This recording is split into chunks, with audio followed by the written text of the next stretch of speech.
Gostaria, de antemão, agradecer a Abradep novamente pelo convite de estar aqui presidindo essa sessão simulada de julgamento, cujas partes hoje são José Silva, João Silva, Carlos Cunha, Ministério Público, Marcos Rocha, Pedro Almeida, Lucas Souza e Partido Comunista. Então, desta forma, já feitos os devidos relatórios, passo as sustentações orais à equipe 1, de número 141. Honoráveis magistrados e magistradas deste tribunal, ilustres representantes dos irmãos Silva e demais presentes nesta audiência. Boa tarde.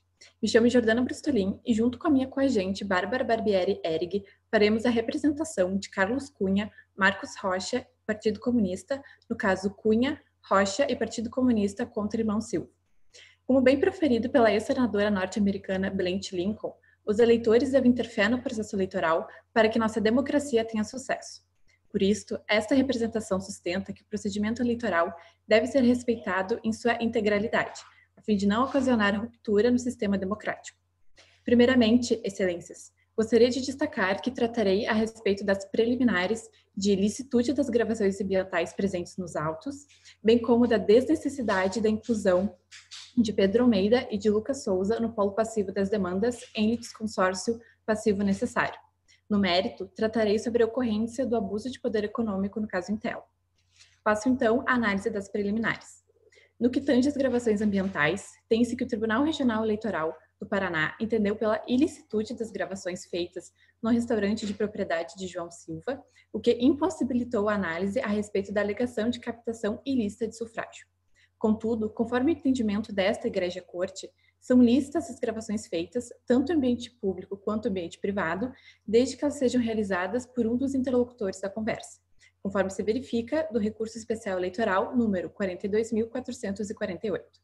Nesse julgamento, foi reafirmado que somente será considerada ilícita a gravação sem o consentimento do outro interlocutor e sem autorização judicial, quando se tratar de interceptação telefônica, o que não é o caso dos autos. Dessa forma, excelências, as gravações realizadas pelos funcionários do restaurante de João Silva merecem ser consideradas para análise da alegação de captação ilícita de sufrágio. Em relação à questão preliminar relativa à formação de litisconsórcio passivo necessário, esta merece ser afastada.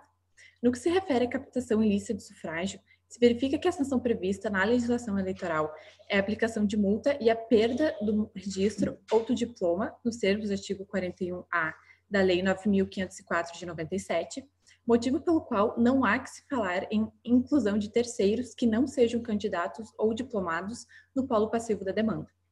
Assim, tendo em vista que Pedro Almeida, gerente do restaurante de João Silva, não se subsume a tais requisitos, não se mostra necessário o litisconsórcio passivo entre o referido e João Silva na AIGE proposta por Carlos Cunha.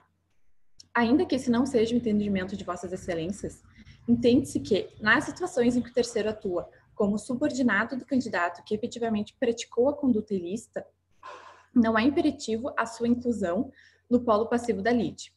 Aqui cito como exemplo o agravo de instrumento número 28353 de relatoria do ministro Luiz Roberto Barroso.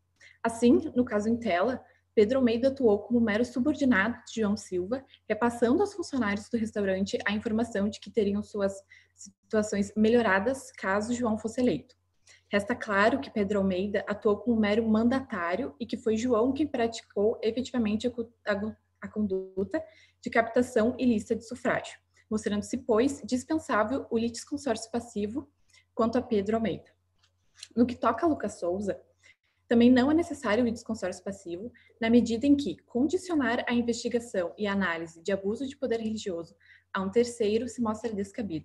Ao se impor a inclusão de terceiro no polo passivo da AIGE, se estaria dificultando a apuração da conduta ilícita, o que não resta plausível, considerando que se pretende aqui tutelar a regular realização das eleições democráticas.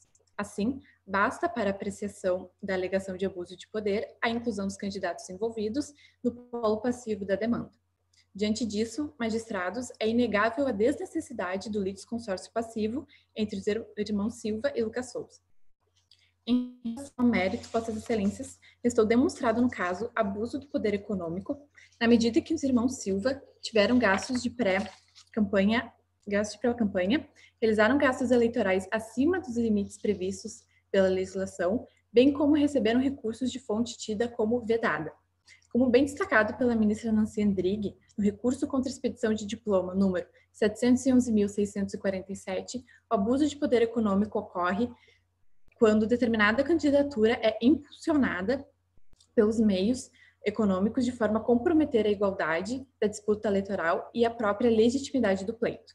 No presente caso, durante a pré-campanha, foram realizados 75 eventos presenciais por todo o estado do Paraná, consistentes em apresentação das pré-candidaturas e das respectivas propostas dos candidatos, em diversos locais, como praças, clubes e restaurantes, e quanto a esses dois últimos, se destaque que foram promovidos eventos fechados, com a utilização de microfones e reprodução de vídeos.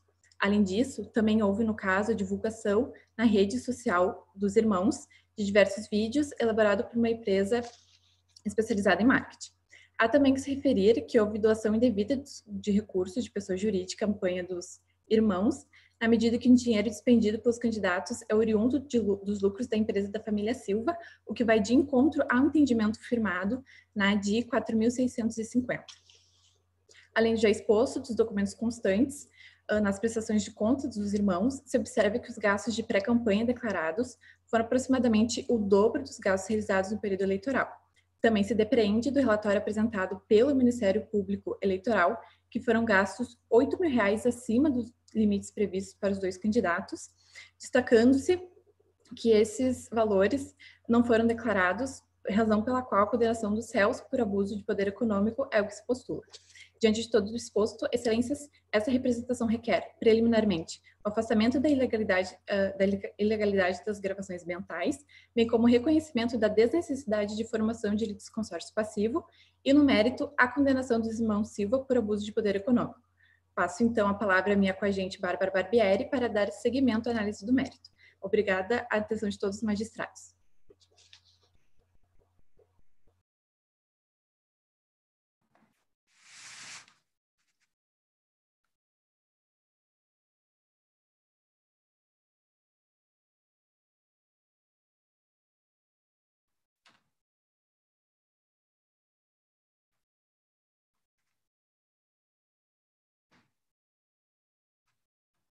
Posso começar? Sim, por favor. Honorável presidente desta corte, na figura da qual cumprimento os demais magistrados e magistradas, ilustres representantes dos irmãos Silva e demais presentes nesta audiência. Boa tarde. Me chamo Bárbara Barbieri Erig e darei continuidade à representação de Cunha, Rocha e Partido Comunista contra os irmãos Silva, iniciado pela minha coagente Jordana Brustolin. Destaco, inicialmente, que tratarei do cometimento pelos irmãos Silva de propaganda antecipada, captação ilícita de sufrágio, uso indevido dos meios de comunicação e abuso de poder religioso. No que se refere à realização de propaganda antecipada, ao contrário do alegado pelos representantes dos irmãos Silva em seus memoriais, a condenação merece ser mantida, eis que as condutas praticadas por eles não estão inseridas em nenhuma excludente do artigo 36-A da Lei 9.504 de 97. Nesse sentido, excelências, conforme a jurisprudência deste tribunal, a propaganda eleitoral, depende de 3 requisitos. Primeiro, fazer menção à candidatura e às políticas que se pretende desenvolver. Segundo, pedir votos, ainda que implicitamente. E terceiro, expor as razões que levem a concluir que o beneficiário é o mais apto a ocupar função pública. Ora, excelências, os 3 requisitos restaram preenchidos no presente caso, tendo em vista que João Silva realizou reunião com os empregados de um de seus restaurantes, prometendo que, caso fosse eleito, arranjaria cargos no governo para os que tivessem melhor aproveitamento no restaurante naquele ano, conforme se depreende da gravação ambiental realizada e acostadas aos autos, já declarada a sua licitude. Ou seja, excelências, fez menção à sua futura candidatura, pediu votos de forma implícita e garantiu que somente concederia cargos aos que tivessem melhor desempenho. Ademais, os irmãos Silva realizaram diversos eventos promovendo sua pré-candidatura, caracterizados por 75 eventos presenciais por todo o estado, bem como houve a divulgação, através das respectivas redes sociais dos irmãos, de diversos vídeos, filmados desde locais internos como externos, inclusive em frente a órgãos públicos. Há de se ressaltar, excelências, que os eventos ora narrados foram realizados no primeiro semestre do ano de 2022, em período não autorizado por lei para propaganda eleitoral. Eis que, nos termos do artigo 36 da Lei 9.504 de 97, só é permitida propaganda após o dia 15 de agosto do ano da eleição. Dessa forma, tendo os irmãos promovido eventos e divulgado suas candidaturas em período não permitido pela legislação eleitoral, esta representação postula a manutenção das condenações dos irmãos por propaganda antecipada. No que toca à conduta de captação ilícita de sufrágio, também resta clara, no caso, a sua configuração. Magistrados, de acordo com a gravação ambiental realizada durante a reunião de João Silva com seus empregados, bem conforme termo de declaração acostado por um dos funcionários presente na reunião, o referido candidato prometeu que, caso fosse eleito, arranjaria cargos no governo para os melhores funcionários, conforme anteriormente referido. De igual forma, outra gravação ambiental narra reunião particular realizada por um dos empregados com o gerente do restaurante, Sr. Pedro Almeida. Na oportunidade, o gerente informou que João Silva ajudaria quem contribuísse para a sua eleição. E referindo o funcionário que auxiliaria com votos, Pedro Almeida informou que, uma vez João Silva sendo eleito, era só o funcionário procurá-los para que lhe ajudassem no que fosse necessário. Logo, do contexto fático probatório apresentado, não restam dúvidas da prática de captação ilícita de sufrágio, razão pela qual a condenação merece ser mantida. Em relação ao uso indevido dos meios de comunicação, qual seja o disparo em massa de mensagens contendo notícias falsas, também sem razão a defesa de que a penalidade deve ser atribuída somente aos autores das mensagens. Isto porque, ainda que não existam provas nos autos, excelências, de que os candidatos contribuíram na produção e compartilhamento das mensagens, resta evidente que estes nada fizeram para censurar o conteúdo das mensagens. Nesse sentido, conforme dispõe o artigo 9º da Resolução número 23.610, de 2019, deste Tribunal, a utilização na propaganda eleitoral de qualquer modalidade de recurso, inclusive veiculado por terceiro, pressupõe que o candidato tenha verificado a presença de elementos que permitam concluir pela veracidade das informações. Dessa forma, se omitiram os irmãos Silva em relação ao conteúdo das notícias propagadas, sendo diretamente beneficiados, tendo em vista que estas atribuíam a eles feitos de gestões passadas, bem como as mensagens explicitamente pretendiam que a população votasse nos candidatos. Doutora Bárbara, uma questão, qual que é o entendimento de Vossa Excelência sobre a gravidade ou potencialidade de interferir no pleito, tendo em vista a quantidade de mensagens que foram trazidas aos autos? E aí eu questiono aos colegas se há alguma pergunta sobre o mesmo tema. Na verdade, doutor Diogo, acho que eu até iria fazer, e pode ser respondido por qualquer uma das duas, onde é que estaria, e de certa forma estar ligada à sua indagação, o abuso dos meios de comunicação, né? Seria exatamente isso aí? Agradeço pelos questionamentos dos nobres magistrados. Em relação à pergunta realizada pelo doutor Diogo, informo que as mensagens tiveram potencialidade de interferir no processo eleitoral, uma vez que os candidatos foram altamente beneficiados, tendo em vista que a população foi, de certa forma, enganada pelas mensagens de que eles teriam realizado feitos positivos, quando na realidade foram realizados por gestores passados. Além disso, em relação à pergunta de doutora Camille, informo que o abuso dos meios de comunicação não diz respeito somente à propagação de mensagens falsas. E nesse sentido, excelências, destaco-se que, durante a entrevista realizada pelos pré-candidatos na Rádio da Família Silva, foi concedida quatro entrevistas a mais ao candidato João Silva do que em relação aos demais, do que resultou em 1 hora a mais de entrevista. dessa situação, verifica-se que houve uma exposição desproporcional do candidato João Silva em relação aos demais, ocasionando em manifesto desequilíbrio na disputa eleitoral e descumprindo, inclusive, o inciso 1º do artigo 36A da Lei 9.504 de 97, que exige o tratamento isonômico dos pré-candidatos ao participarem de programas e entrevistas de rádio. Dando continuidade, portanto, excelências, do que estava referindo,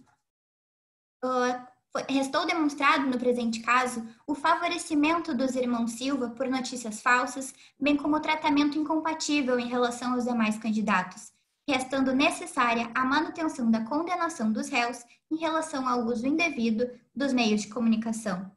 Além disso, magistrados, superada a preliminar de desnecessidade de formação de litisconsórcio passivo dos réus com Lucas Souza, resta imperioso analisar o cometimento de abuso de poder religioso.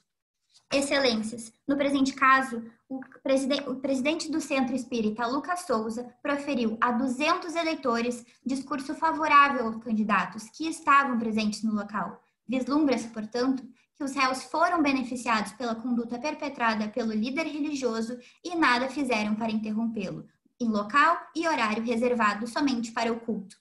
Portanto, a condenação dos irmãos Silva pelo cometimento de abuso de poder religioso é o que se pede.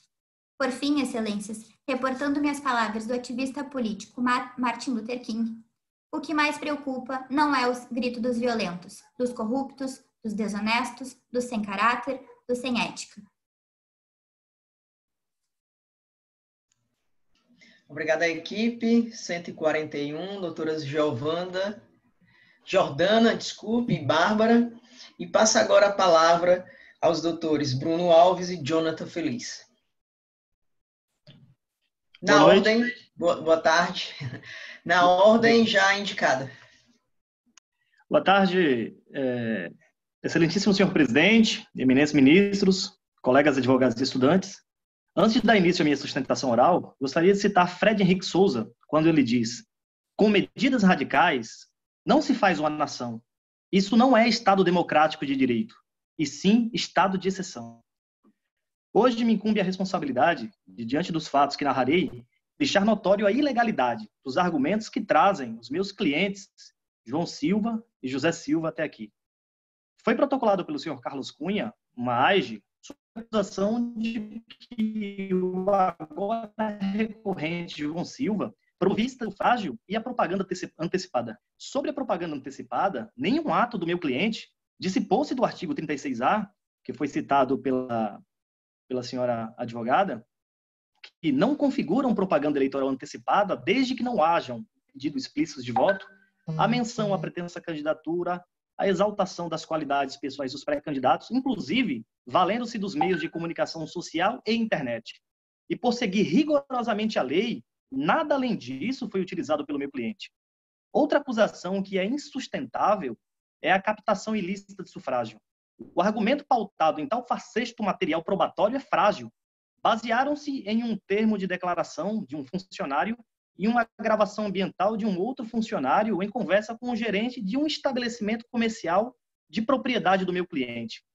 Inicialmente, é interessante saber como um também candidato a governador do estado do Paraná e adversário político do meu cliente João Silva tem acesso a tais documentos, a tais gravações, a tais funcionários. Digo que é no mínimo suspeito. E mesmo considerando na ínfima hipótese, ou na hipótese, digo até de nível 0, que tais documentos eles sejam verdadeiros, em nenhum momento João Silva se manifesta na intenção de compra de votos. Atentem-se à declaração e à gravação exposta nos autos, que, segundo o fato narrado, ele não promete emprego no governo aos funcionários que votarem nele. Ele fala que, se eleito, os funcionários de melhor desempenho naquele ano estarão com ele no governo. Quem dos senhores, à frente de uma responsabilidade gigantesca que é governar um estado, não gostaria dos melhores profissionais possíveis? Digo por experiência própria que, quando gerenciei uma empresa de varejo, quando a empresa me transferia para uma nova filial, se possível, os melhores profissionais que trabalharam comigo na filial antiga, eu levaria para um novo desafio, porque tinha certeza que os meus clientes eles teriam o melhor atendimento possível, seriam atendidos da melhor forma possível. E, com certeza, esse era o intuito de João Silva, porque ele sabia que as repartições públicas, elas carecem e merecem bons profissionais. Então, os profissionais que, em sua experiência privada, se destacassem no atendimento, se destacassem em sua compostura perante a ética profissional em seu trabalho privado, com certeza mereceriam estar atendendo a população paranaense dessa forma. Já foi aceito pelo juiz Vacó a ilegalidade da gravação ambiental. Mas, além de tudo, essa gravação ambiental ela não pode ser objeto de acusação contra João Silva, visto que as promessas feitas pelo senhor Pedro Almeida ocorrem sem qualquer anuência ou mesmo a presença do senhor João Silva, sendo impossível relacionar uma fala isolada em uma conversa informal ao meu cliente João Silva.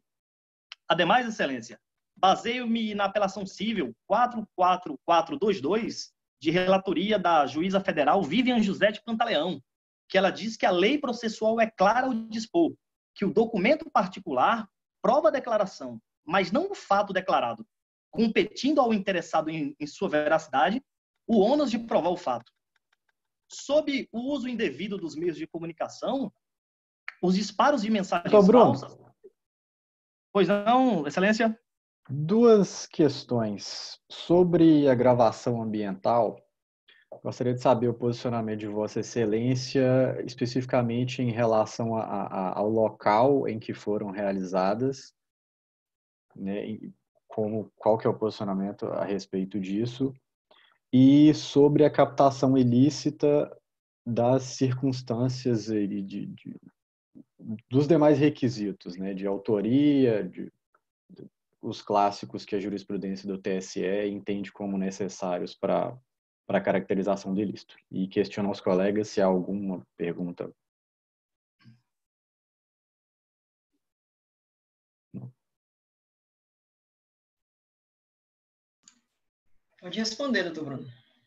Então, Excelência, a gravação ambiental, segundo o recurso extraordinário 583/937 do STF, foi decidido por maioria que a gravação ambiental ela é uma prova ilícita, né? E os meios que ela foi obtida foi um ambiente privado, né? Num restaurante de propriedade do meu cliente João Silva, entre uma conversa entre o gerente desse estabelecimento comercial, que sem qualquer anuência, como disse já nas minhas palavras, sem qualquer anuência do meu cliente João Silva, ele teve com um funcionário, segundo a gravação ambiental, que, como disse, já decididos em julgados pelo STF, no RE 583937, foi decidido, por maioria absoluta, a gravação ambiental é prova ilícita.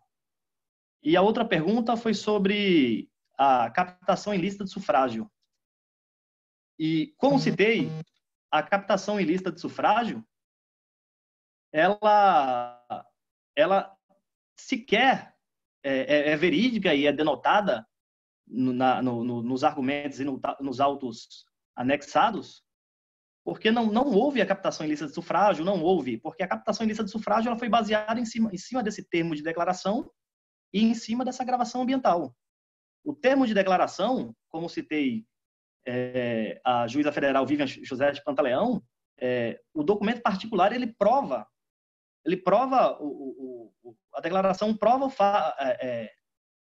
mas não prova, aliás, o fato declarado, cabendo ao interessado em sua veracidade em provar os argumentos que foram anexados àquela declaração. Então, ela não tem uma validade se não há prova de que realmente aconteceu.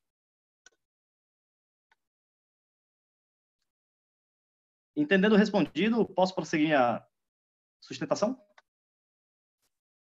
Vou falar sobre o uso do meio de comunicação. Os disparos de mensagens falsas devem ser atribuídas aos seus autores, bem como as páginas e perfis falsos de redes sociais, sendo impossível relacionar um fato qual está completamente fora do controle dos irmãos Silva. Inclusive, eles almejam que os responsáveis sejam identificados e o que exasperar a lei que responda conforme os seus atos, pois as mensagens sabidamente falsas se não forem produzidas, compartilhadas ou endossadas pelos irmãos Silva, não há de que se falar em culpa, sendo responsabilidade dos meios reguladores investigar e, se necessário, punir os infratores que compartilharem ou disseminarem tais informações falsas. Continuando as intempéries erguidas, foi citado o abuso do poder econômico, alegando que os irmãos Silva gastaram X, um gastou X, o outro gastou X, juntando as demandas que gastaram R$8.000 a mais nas contas, além de 60 minutos de propaganda. Só não foi citado, excelências, que durante a pré-campanha e durante a campanha dos irmãos Silva, eles foram alvos de acusações levianas, de acusações infundadas, acusações essas, inclusive, que nos trazem até aqui hoje. E o próprio Código Civil, ele dá o direito ao desagravo, ele dá o direito de resposta. Em algumas ocasiões, depois de tantas acusações infundadas, de fato, João Silva e José Silva precisaram se defender de tais acusações e voltaram às rádios para dar a sua versão sobre os fatos.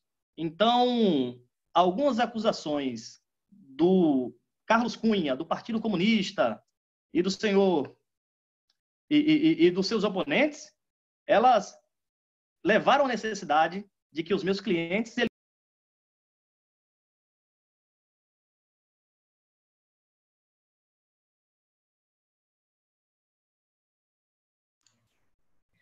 O microfone do Bruno não está saindo. Pronto. Eu falei já sobre o abuso do poder econômico, né? Ou estava desligado? Desligado.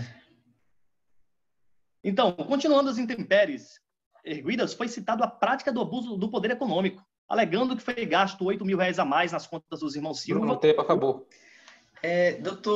Doutor Bruno, o senhor tem 30 segundos para fazer um fechamento da sua sustentação oral em virtude dessa inconsistência do sistema, mas essa parte que o doutor estava falando do valor de 8.000 já tinha dado para ouvir. Então, 30 segundos. Obrigado, excelência. Conforme o artigo 22, inciso 16 da Lei 6490, para que fique configurada a prática do abuso de poder econômico, é necessária a comprovação da gravidade dos fatos e não sua potencialidade para mudar o resultado da eleição. E relembro os senhores que meu cliente João Silva foi eleito com 68% dos votos válidos. Anotei aqui, por curiosidade, que a população eleitoreira do estado do Paraná, em 2018, por exemplo, eram de 7.979.973 eleitores, dos quais 5.426.000 votaram no João Silva. Caçar o mandato legítimo ofende não apenas aos irmãos Silva, mas os mais de 5 milhões de eleitores depositários fiéis de um país melhor para se viver. E é por isso, excelências, que peço que saiamos daqui com a decisão mais justa possível, que é devolver aos irmãos Silva o lugar que o povo os colocou, que é governando o estado do Paraná e que é defendendo o povo do estado do Paraná em Brasília com o mandato aí do José Silva. Muito obrigado e meu colega Dr. Jonathan Félix continuará com a sustentação oral.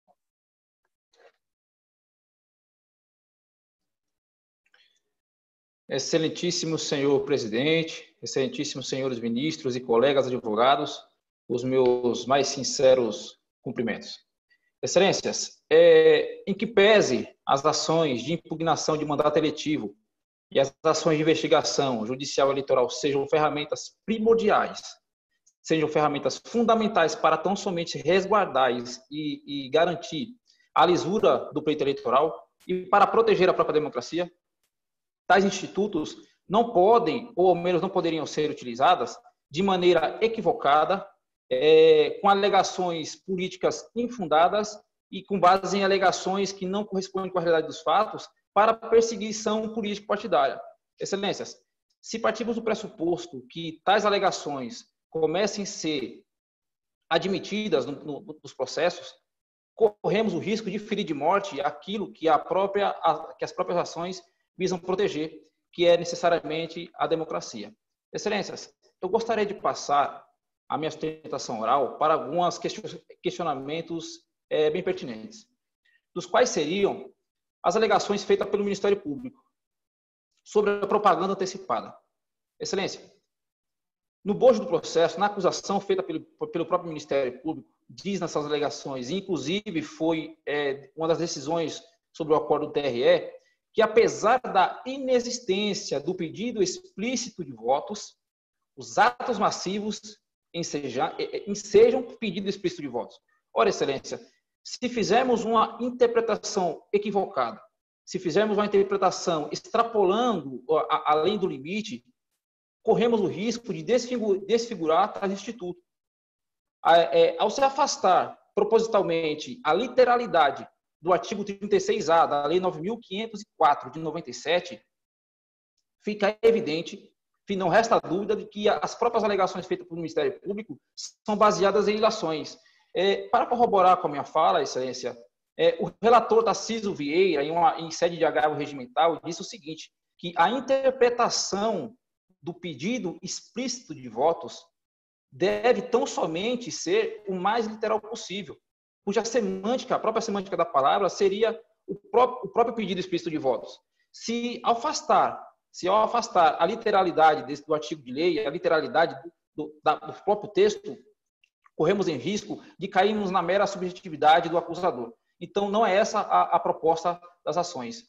Para além disso, Excelência, o abuso de poder econômico e a arrecadação ilícita de recursos, também denúncias do próprio Ministério Público, diz o seguinte, que apesar de inexistência de regulamentação específica para gastos de pré-campanha, houve abuso econômico.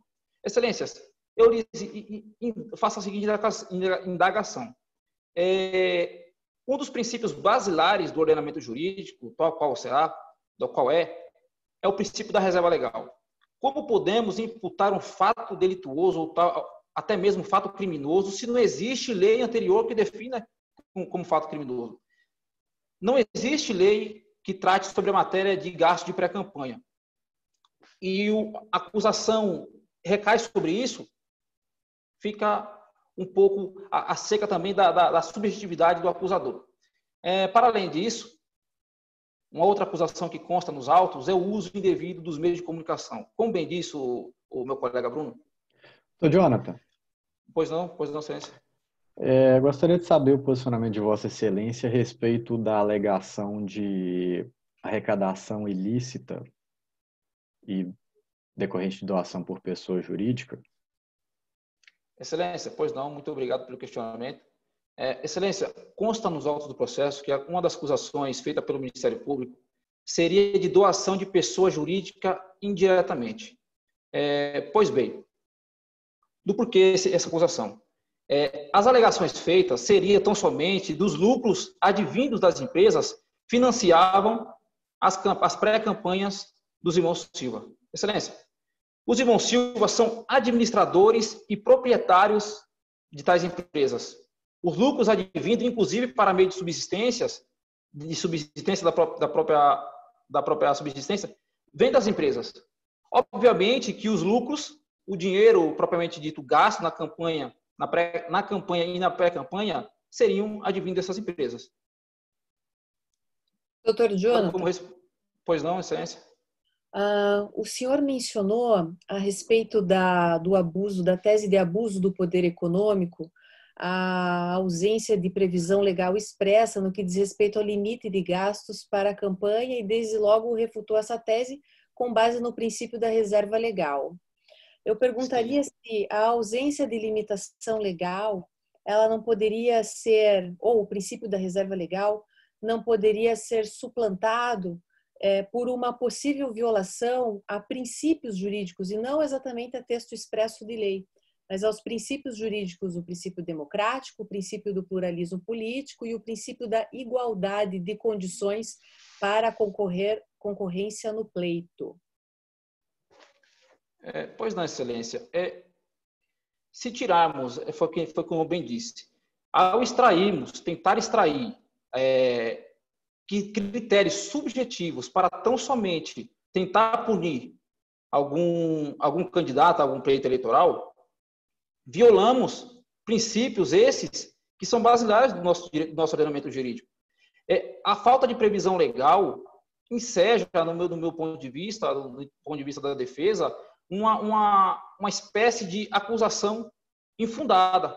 Por exemplo, se partimos do pressuposto que, apesar de inexistência de regulamentação específica para gastos de pré-campanha, vamos punir um candidato com suposta extrapolação de gastos, ao meu entendimento, Excelência, viola o princípio da isonomia, inclusive.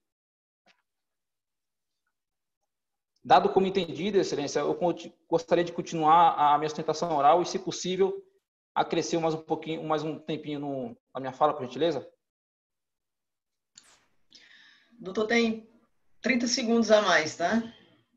Tá ok, Excelência. Excelência, foi aditado pelo Ministério Público, muito posterior à inicial, um prazo completamente desprovido de qualquer realidade factual. Por exemplo, o aditamento do relatório foi extemporâneo. Nesse relatório foi constado que os irmãos Silva, embora pessoas distintas e feito campanhas distintas, teriam ultrapassado somados R$8.000. Com essas alegações, o Ministério Público teria pedido a cassação do mandato do seu José e do seu João. Ora, tal extrapolação, como prevê o artigo 329, diz que... Acabou, Excelência? Não. Não entendi. Pode continuar. Diz que a pena passível, quando se ultrapassa o valor previsto na campanha, mesmo que não tenha ocorrido, que foi no caso não aconteceu, seria a pena de multa. Tá ok, acabou. Obrigado. É possível uma pergunta ao doutor? Sim, ao doutor Jonathan, sim. Doutor Jonathan? Pois não, Excelência. Pois não. O senhor mencionou a questão do aditamento extemporâneo ao pedido inicial. Essa questão não foi decidida pela corte local. Como que resolve, então, a necessidade de pré-questionamento dessa temática para que o senhor possa aventar esse ponto nas suas razões de recurso? Excelência, o pedido, ele foi extemporâneo pelo seguinte motivo. De acordo com o artigo 329 do CPC, o aditamento seria possível até a citação do réu. Como já tinha passado, já estava, inclusive, o réu, no caso do irmão João Silva, eles não deram anuência sobre o aditamento do relatório. Por esse motivo, Excelência, nós estamos arguindo que seja extemporâneo.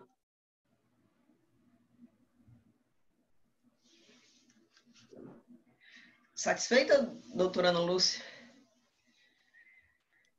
Sim. Passa agora a palavra à doutora Jordana para a réplica e faremos os devidos ajustes de tempo, se necessário, nas réplicas e tréplicas, para que seja estabelecida a equidade entre as duas equipes. Então, por favor, doutora Jordana.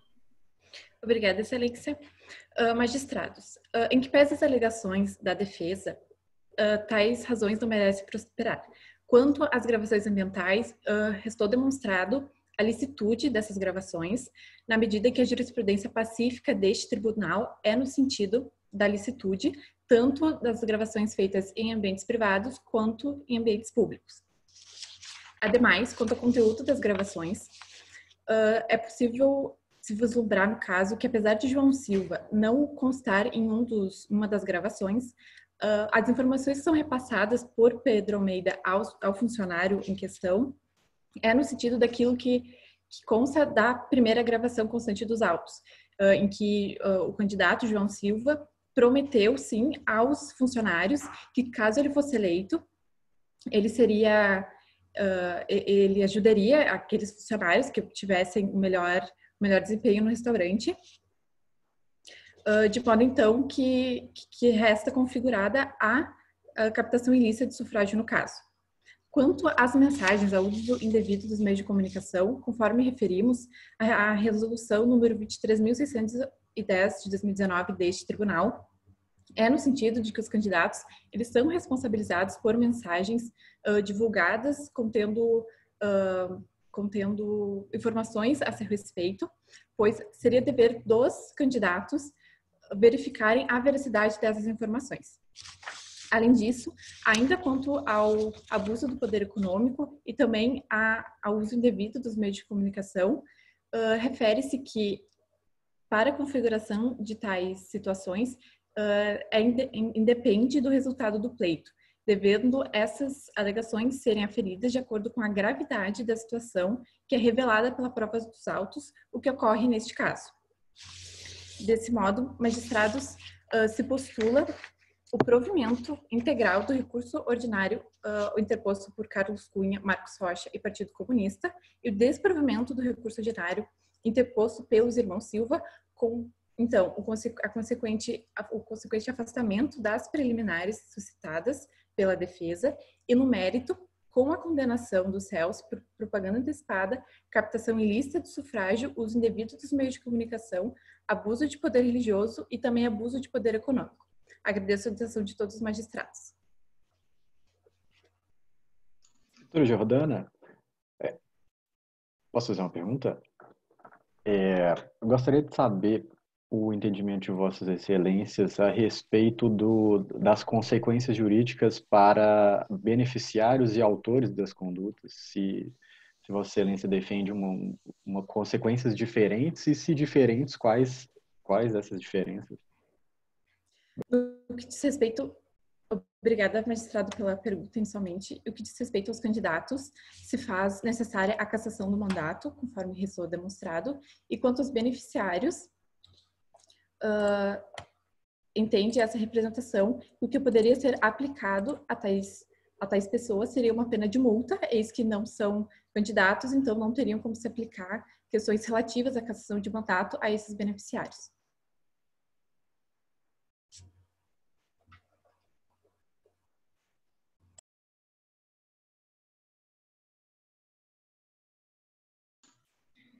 Doutora Giovana e doutora Bárbara, já encerraram, então, a réplica? Sim, Excelência. Ok. Então, considerando que ainda estava dentro do tempo, então já vamos reiniciar a contagem do tempo para o doutor Bruno Alves, é isso? Começando o seu tempo agora, doutor Bruno. Excelências, reafirmo o que falei em minha sustentação oral, que não há elementos palpáveis, não elementos engolfados que aduzam a tal medida referida pelo juiz Acó e solicitada pela acusação. Não ficou comprovado, de fato algum, a captação ilícita de sufrágio, a propaganda eleitoral antecipada, baseado na própria letra fria da lei, como citei o artigo 36A da Lei das Eleições. Então, os argumentos, eles são inócuos, eles são incomensuravelmente frágeis para se tomar uma medida tão radical, como citei no início da minha fala, da frase citada pelo Fred Henrique, que com medidas radicais não se faz uma nação. Então, acredito que o pedido da acusação é uma medida demasiada radical, principalmente porque ela é baseada em situações frágeis. Me lembro aqui de como foi extinguida a pena de morte no Brasil, que foi feita uma acusação indevida sobre Pedro da Mota Coqueiro, vulgo a Fera de Macabal, que diziam que ele tinha assassinado uma família inteira. E, na realidade, depois Pedro II descobriu que eram acusações falsas. Mandaram, inclusive, enforcar essa dita Fera de Macabal, pressionado por situações que a sociedade causou, comoções sociais e tudo mais. E a Fera de Macabal... Senhor? Uma pergunta, considerando que o TSE admite analisar atos praticados antes do início da campanha à luz, né, dos requisitos do abuso, ainda, né, que o conteúdo das manifestações estejam, né, na exceção do 36A, gostaria de saber o porquê Vossas Excelências entendem que não está caracterizado esse abuso em relação aos atos da pré-campanha. Excelência, sobre o próprio princípio da legalidade, trazendo aqui a figura do funcionário público, ele pode fazer, só pode fazer o que a lei permite. E o cidadão comum, como era o caso do João Silva José Silva, ele pode fazer tudo exceto o que a lei proíbe. Pode fazer tudo exceto o que a lei proíbe.